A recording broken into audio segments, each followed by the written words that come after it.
La visite d'Avigdor Lieberman à Khan al-Ahmar a duré à peine 20 minutes. L'ancien ministre de la Défense est arrivé avec un dispositif de sécurité important sur une colline qui domine les habitations. Il a commencé une conférence de presse.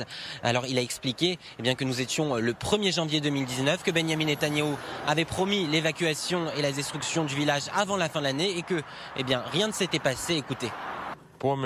Derrière nous se situe l'avant-poste illégal de Khan al-Ahmar. Avant-poste qui symbolise la mainmise de l'autorité palestinienne sur les terres de l'État. Dans la nuit du 20 au 21 octobre, nous aurions dû démanteler les lieux. Mais 2 jours plus tôt, j'ai reçu une lettre du Premier ministre me demandant de retarder le processus.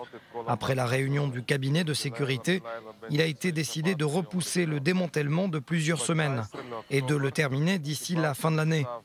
Nous sommes le 1er janvier et personne ne souhaite démanteler Khan al-Ahmar.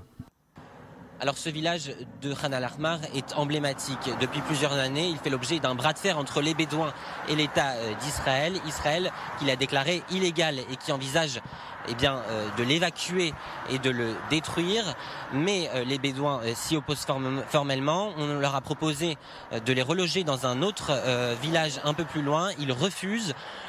En novembre dernier, la Cour suprême a affirmé que cette évacuation était légale et que les autorités avaient le droit d'évacuer le village. Mais face à la pression internationale, Benyamin Netanyahou a gelé l'évacuation. Et aujourd'hui, on voit bien que ce dossier de Khan al-Ahmar est utilisé par les adversaires politiques de Benyamin Netanyahou contre lui.